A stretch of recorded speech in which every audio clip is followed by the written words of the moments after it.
Yes. Yes. Yes.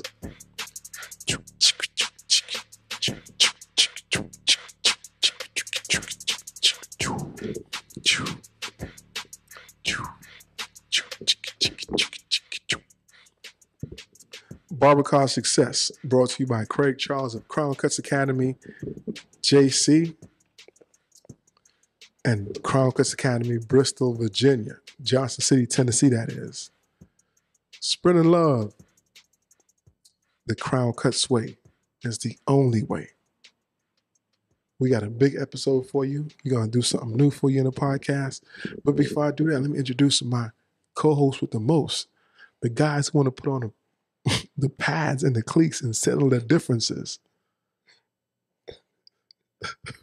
Okay. Quit pointing at me. Ammi Fields, Ammi your barber, at Ammi's Barbershop in Marion, Virginia. Craig, you got so many businesses, you don't know which one to say. You got kind of choked up there. I know. You got so much stuff going on. You got to think before what you say. Yeah, man. We had a big meeting last week. Yeah. Introduce yourself, man. Jordan Barr for Bristol, Tennessee. J Baba on Instagram. Mr. I run Ammi over on the field. Can't do nothing about it. I hope y'all believe this, man. Y'all need to see the clips. Y'all know what clips? Back in the day. He ran like his legs were broke. He looked like Tank. You ever seen Kevin Hart? They used to call me Candy Bar. Oh, Candy Bar. Yeah. Okay. Because you sweet. Nah.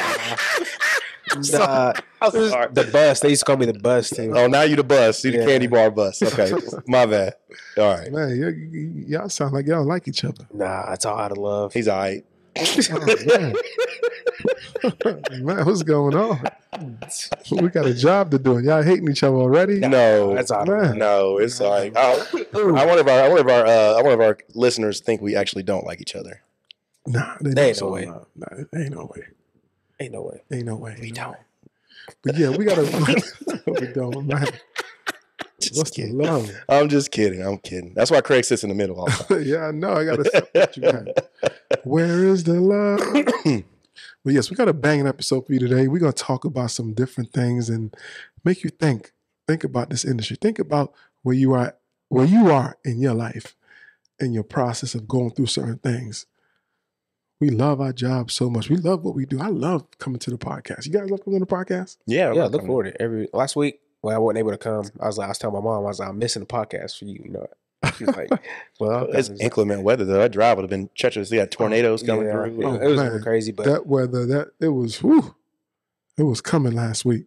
Yeah, it was. My wife was like, "Hey, you ain't going, are you?" And I was like, "Yeah, I'm going." She's like, "You don't need to go." So I was like, "All right, for the love." Man, have you ever been cutting hair and the power went out? Oh yeah, it did the last week I was at the shop. 2 weeks ago, it actually went out. So, but it came back on in 2 minutes. But it went out 3 times during the cut. 20 years ago, you had to close, but now we got cordless clippers. You ain't got no excuse. You put the hand lamp on. I know you got a headlamp. No, I don't. Well, I do, but I had my phone. I've used the cell phone with the light on. I had Jonathan coming there. He was just holding it, eating a Subway sandwich. I was like, dang, man, I appreciate it. I remember in the school one time, the power went out for a while, at least 30 minutes. And everybody had their light on their phone. They had about 4 lights. And we had to try to get the students to finish cutting their hair because we couldn't let the client leave the school with a bad haircut halfway through. And it was the end of the day. And it's dark in there. Ain't no windows on that side where they cut. It was dark. So we had to, And I actually got pictures of that. I'll show you guys in a second. It was an event that day. Yeah. It's like a concert. All the phone lights up. It was, ooh. JBZ. Are you with me? I'm with you. I'm with you. So what we gonna do today? Man, I'm gonna talk about some things I went through. I just if anybody doesn't know, just in case, I just got into my shop. This past week is my first full week in the suite. It was amazing. Had a good vibes. I had the vibe set perfect. I still got some little other stuff I gotta put in there as far as decor and decorations and stuff, just to make it feel a little bit more homey. But are you gonna have a housewarming and invite the brothers over, the fellas over? Once the whole place gets finished, yeah. Actually, we are gonna do a. Have you ever been at my spot yet? No, I have not. Well, no, but I'm be able to go though. This time, I got it this time. So I got some. I never did a grand opening thing. I need to do something. They've been trying to get me to do a ribbon cutting. Have you done ribbon cutting? Did you do a ribbon cutting for your business? Yeah. I need to do that. That's important. I mean, you a pillar up in that community. I need to do that. I haven't done it yet. I think that's gonna be big with the chamber. The chamber will come down there and set it off. Oh yeah, the chamber's dope. They hooked me up here recently. Yeah, that's important. Partner up with people in the community, that helps barbers, and I think barbers fall short of that sometimes. Just working with the community, because your community they're the ones who are patronizing you. I mean, and if you can partner up with different organizations and different people in the community, I mean, they're gonna show you love. 100%. 100%. I say because we got like a big backyard and like at the building that we was thinking, we was like, man, we should have like a cookout or something, like, you know, just to bring people together. Yeah. Invite some of the barbers that I know, most of the barbers if they would come, you know, but you know, I'm coming. some, You got grass. You better bring your cleats. I was about to say he's gonna show up with a freaking pads and a helmet on. I was like, so your suite's on the Tennessee side? Yeah, it's on Tennessee side. Okay, it's like 2 minutes away from the shop I just came from. Okay, and this week was pretty smooth, but I had a problem with letting my clients know that I just moved or like recently which I put out a blast on I use the cut, and I recently just sent out a blast on the app to send a message to everybody, just let them know that I moved. And a blast? What's a blast? Like a blast message. There's a thing on the app. You press it. It's a viral message for everybody to get. It sends it to every single person that's ever made an appointment with you. That's dope. Yeah. So it's just but some people don't see it because I'll ask them, "Oh, did you see that message?" They're like, "No, I ain't see it," or like, so I won't. They don't really know until they get to the shop, and then they're like, "Where's Jordan at?" And they're like, "Oh, he left." And then they'll probably give my number while they're at the shop. But you say probably. You don't think I'll give them all the time, every time? I mean, I'm assuming, yeah.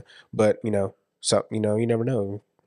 Might not have my number, or somebody might be too busy, you know, to get my number, or they just might assume I might not be there for that day or something. I don't have my notifications on anything.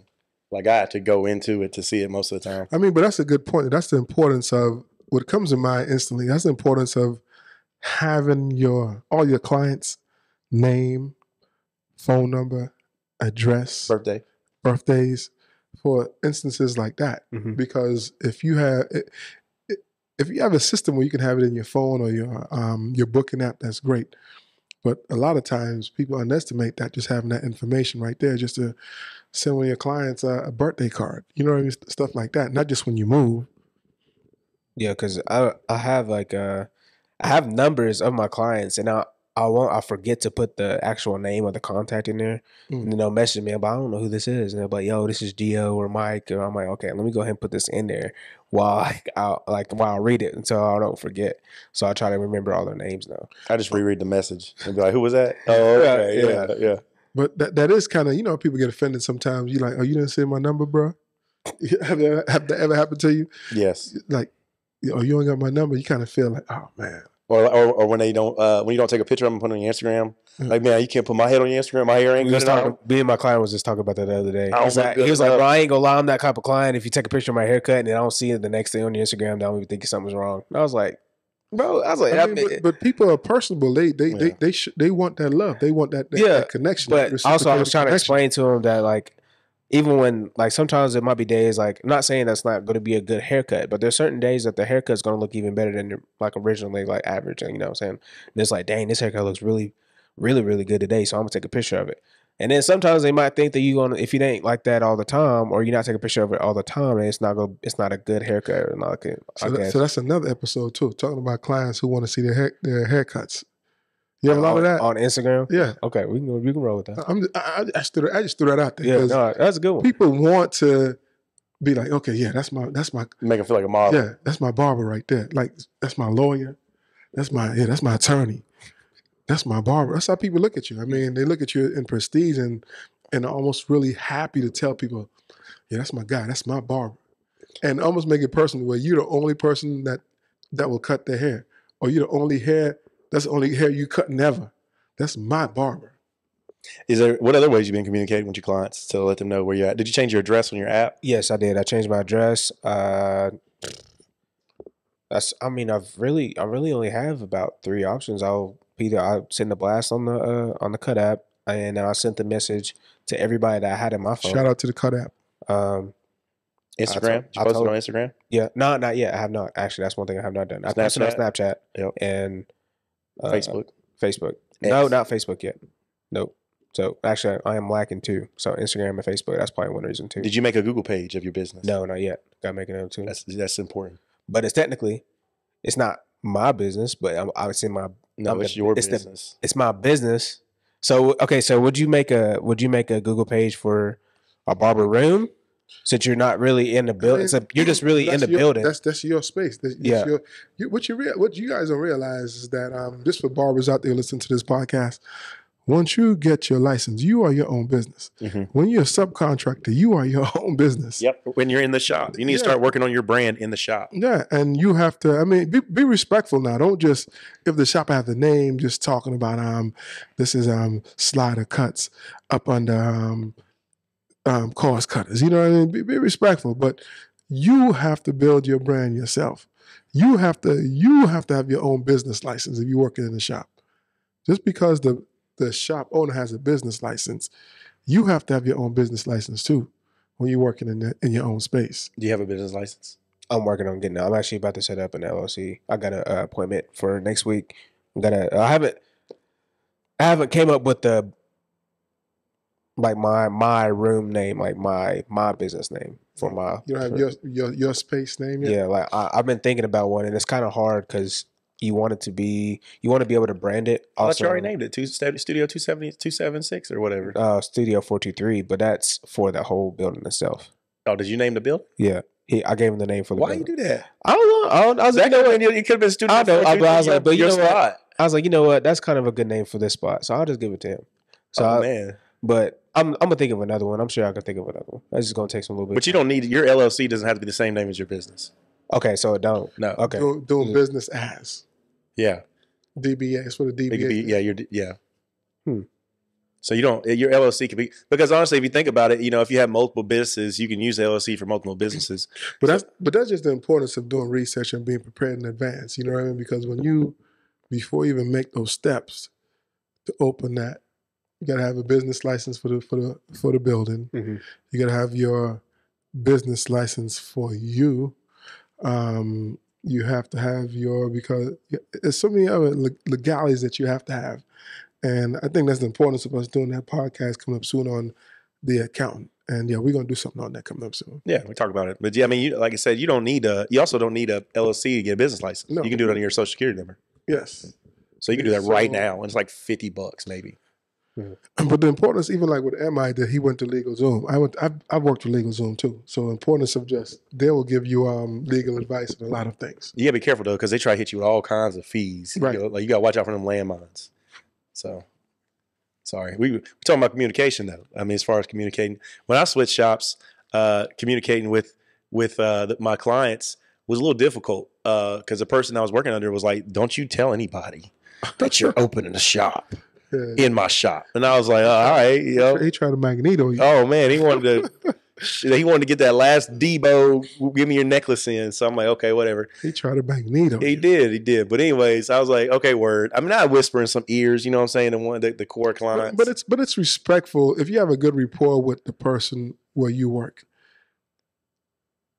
You've done your due diligence. You helped them out. You have represented that shop really well. When it's your turn to transition, it should be a smooth transition with no problems. But if you was terrible while you was at that shop, more often than not, the owner of that shop is going to be resentful. But there's also, I mean, you might be been there good, and they still might. Keep preaching. Say it. You're right. Still might, there's some people that already they be hating, man. That's all it is. I mean, but you it could have well happened like that. But if you stand on merit, more often than not, I mean, they should come and keep you clean. It should be a good separation. Whether or not that if you're if you're a dirtbag barber, you probably ain't listening to this to be a better barber. But if you are a dirtbag barber, whether or not your relationship with the shop owner is rocky or is great, you should still leave in a positive light. You should bow out gracefully. You know what I'm saying? Jesus, when he died, when they came and found him in the tomb and he was gone, he folded up all his linens. He came in there and his linen. That's what I thought about when I left the shop that I was at. I went to leave that day and I was cleaning up my stuff. And I cleaned that spot perfect. He's like, no, you don't have to clean that. I'll clean that. And I said, no, I'm cleaning the whole thing. I wipe my mirrors down. No I swept doubt. all this. And that's what it's about. Yeah. Because you're going to leave in good grace. You're going to be like, hey, ain't nobody going to say I left dirt. And there are a lot of barbers who do that, though. Transition and just like come in the middle of the night. I've heard several barbers who come in the middle of the night. And take their stuff and dip. Yeah. just the whack stuff. I came that Monday, and I came and got all my stuff, put in the car. Then I mopped the floor, wiped the mirrors, like the mirrors down, took all the stuff that I wasn't using them anymore to the bag, left all the stuff that he bought me. So I just made sure that it looked nice, for the next barber that comes in there. Yeah, and that's the respectful way. Have you had barbers reach out to you wanting to be in your spot? Yes, a couple. Oh, see, look, you already. But yeah, I was like, it's more the place that we're doing is more personal suites. So I was like, I do recommend that you go to a barbershop. I was telling them because they're students. So I was like, yeah, I would recommend going in a barbershop for a year or two if you was going to do it, and then build your clientele. But that's just me, If there's personal suites, he should have other space for other barbers as well. Yes. Okay, so yeah, I mean, are you getting a part of that? I'm in there. People are going to want to work around you or be there because you're there. They don't want to. They're not necessarily going to be there just because the dude has a building. Yeah, they're going to be there because Jordan Barr is cutting right beside them, and I can come asking questions and learn from them. But also, I don't want them there at the same time. I'm like, man, I ain't making no money. I ain't just like. But the mistakes that a lot of new barbers make, they think that your success is going to be their success, and that's a hard thing too. And it's like. And that's the transition. That's kind of like the thing going on with the barber industry. It's like people are coming in, and everybody's like, "Oh yeah, Jordan's making this much money. Look at his haircuts. His haircuts are dope. That's going to be me." And they get there and they're like, "Oh, my haircuts aren't great." Yeah. So but as we transition, and you have to bow out gracefully. You have to bow out gracefully. I think that's important to bow out gracefully when you transitioning from shop to shop, because there are going to be some loose ends that needs to be tied up, and you want to be able to call the shop owner, one of the barbers, and you want them to give you some good feedback and be responsive to you. You don't want to reach back out and they're not responsive to you because of your attitude and how you left. Because that can affect your business a little bit too. You never know. So it's important to tie up the loose ends before you leave. Yeah, 100%. And you'll have conversations. You want to speak to everybody. Speak to the barbers you're with. Speak to the first and foremost your spouse or family. Then you want to go speak to the shop owner, let them know what's happening. Speak to the other barbers, and then speak to your clientele, because you don't want to leave any burnt bridges for no reason. Because some barbers can be resentful. I remember, Craig, you were telling me that when you left Boston, that you didn't, that there was a situation there with that. Well, it wasn't really no situation.